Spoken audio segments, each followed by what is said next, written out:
Hey, welcome back to my channel. I'm David. This is part 2 of a 2-part video on the restoration of I believe it's a 1940s era Craftsman air compressor.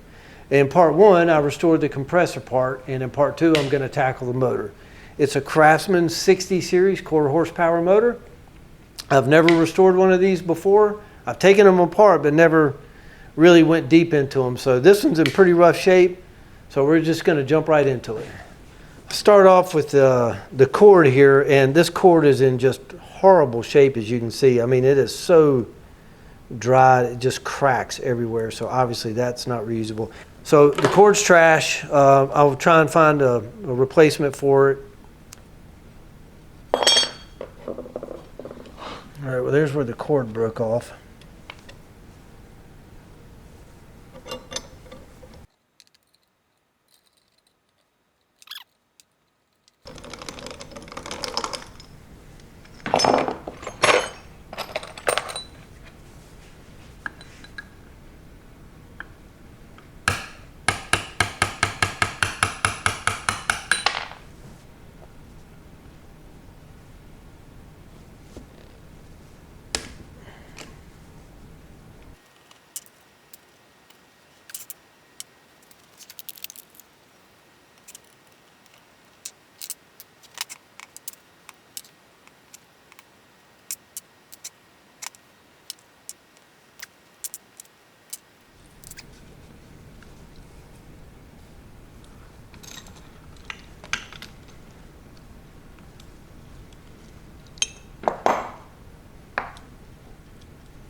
So I guess that's the original color.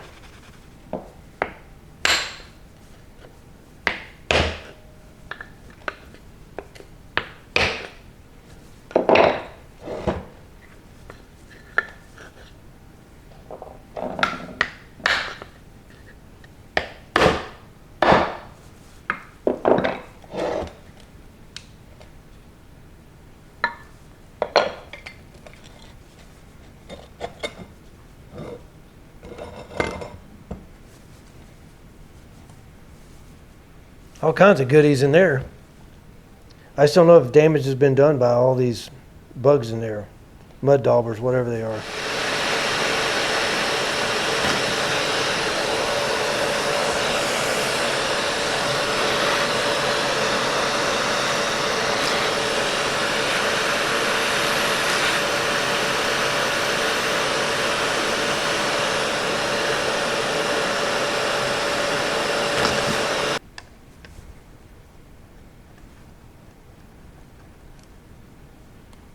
So this wire is soldered on.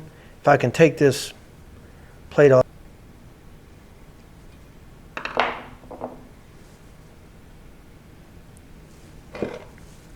All right, got this piece of the bell housing clear.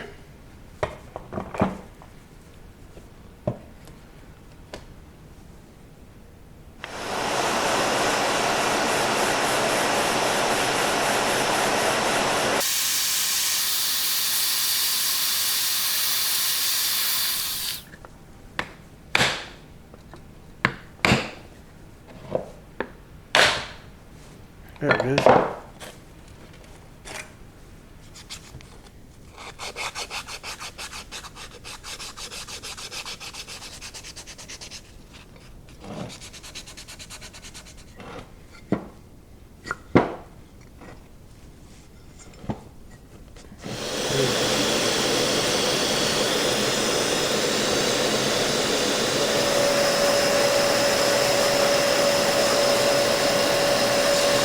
What I don't know is if these wires are still coated or not.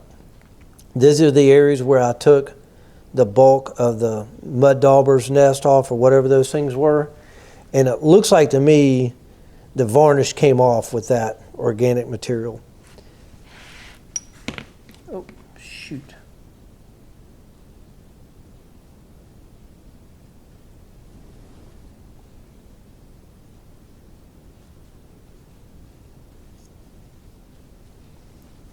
I've honestly never used this before, As I said earlier, I've never done this much to an electric motor before, so I hope I'm doing this correctly. The worst of it was on the other side.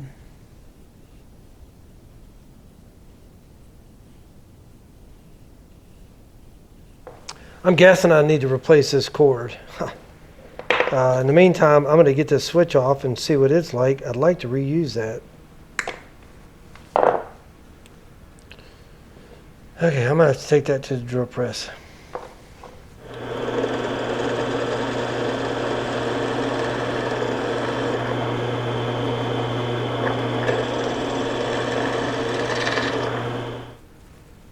There we go.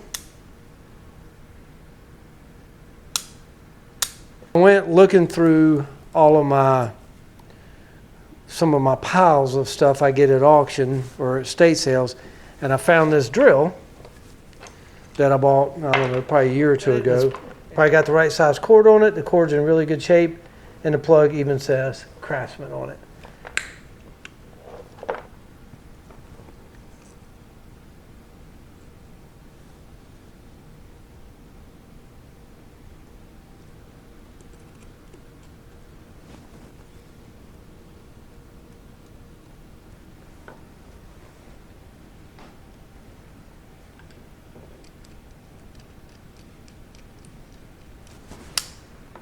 And then this is the steel band that goes around the motor, and it had a lot of rust on it, so I'm going to have to do some work on this.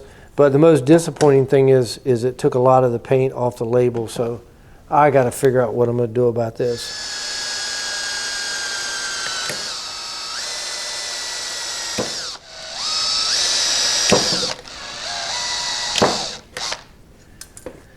All right, now I've got this off. I'm going to sand this down just a little bit. I think I'm going to, rather than using Bondo, I think I'm just going to put a couple coats of the fillable sandable primer. So I'll paint it, sand it till I get it good and smooth.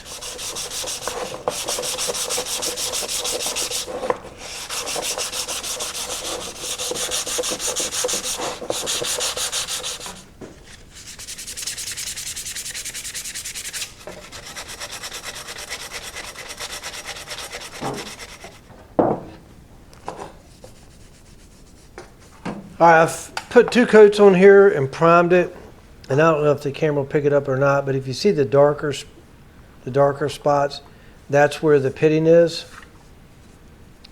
So I've got to keep sanding and painting until when I sand, I get just a smooth light gray finish.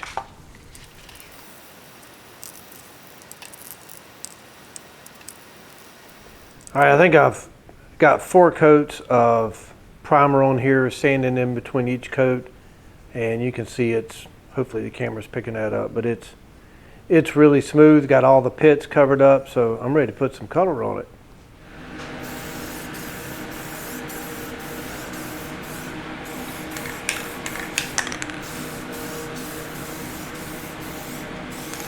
This is the original nameplate that was on here, and it looked better than this before I ran through the ultrasonic cleaner, and unfortunately it just took most everything off. So I found a company here in town that was willing to make me a new one, and I am tickled to death with how that came out. They're called tenors rivets, and I'm going to put them in from this side and then pin them over from the inside of the shield. So I'm going to get my top holes lined up. I'll get a little tape on here.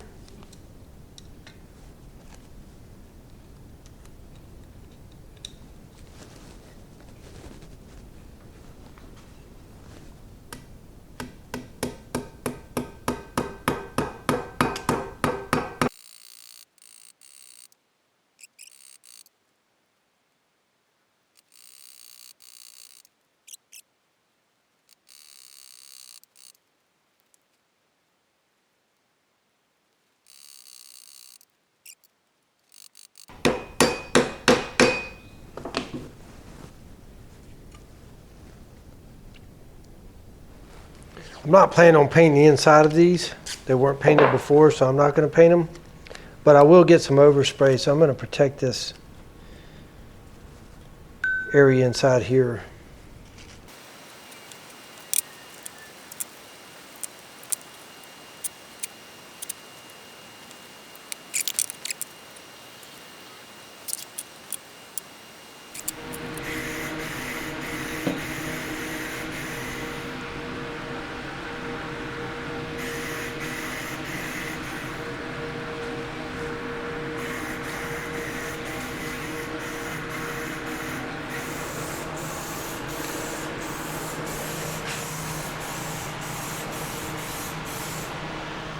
All right, the next thing I want to do is get the shield slid back over.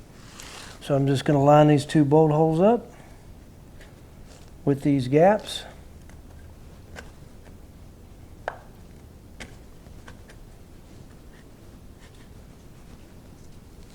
got to get this little plate installed back on here.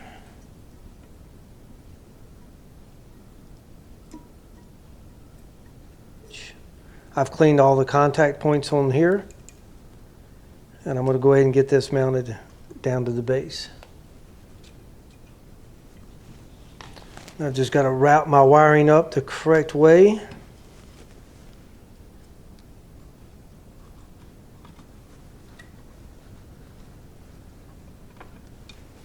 All right, these two should go on here. Got my brass nuts cleaned up.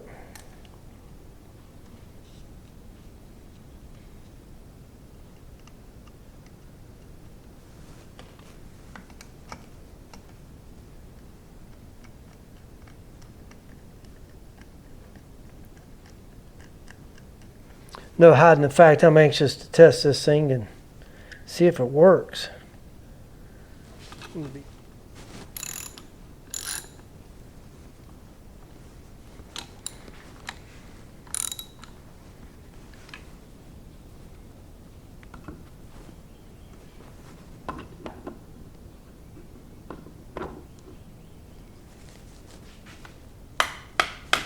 Oh no, there we go.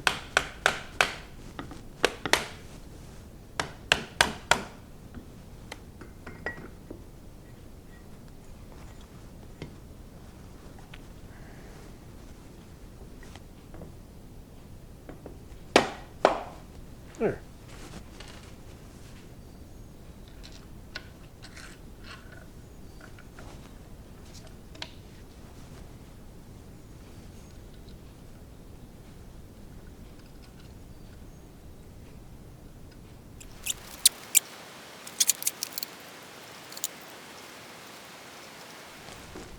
All right, not gonna lie, I'm a little nervous. Here we go.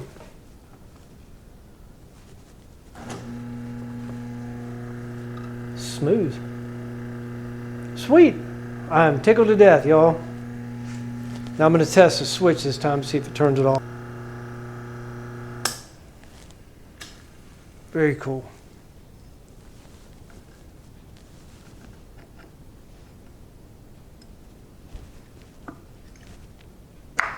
There we go.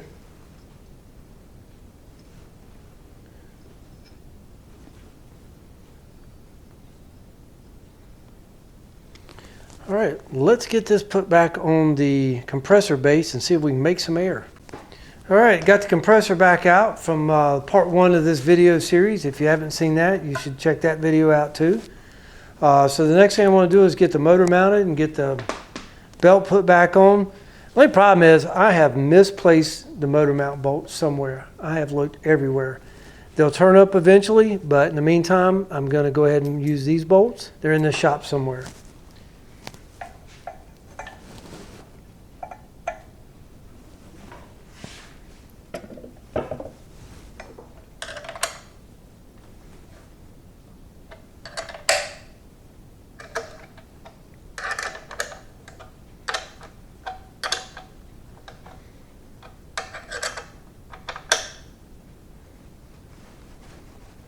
Says to fill this until it's about to overflow.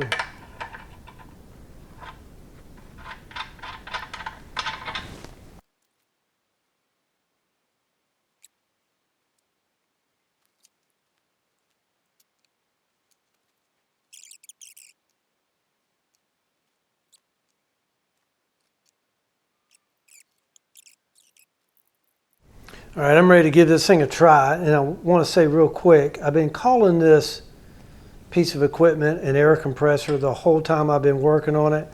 Throughout the process, I've been looking things up at night on the internet, and really what this is a paint sprayer.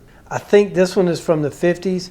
The motor had a date stamp on it or a stamp of 8.57, so I'm just going to go ahead and call this a 1957 model Craftsman paint sprayer. Got it oiled up, and I've got the switch turned on. I'm going to go to the other side and where my outlet is and plug it in, and hopefully it'll run.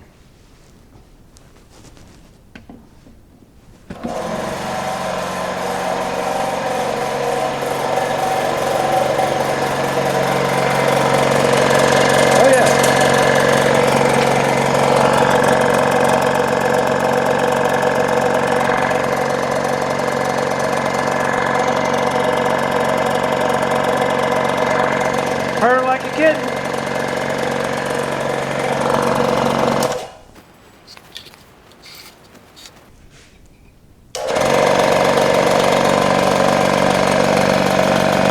Pretty sweet. Pumping air good.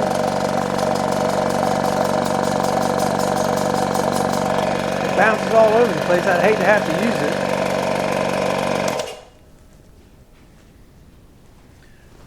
Hey, thanks for hanging around to the end of this two-part video series. Man, did I have fun restoring this one, because it was a challenge for me. Tickled to death with the way it came out. Just couldn't be happier with it. And I hope you enjoyed it. Thanks for joining. We'll see you on the next one.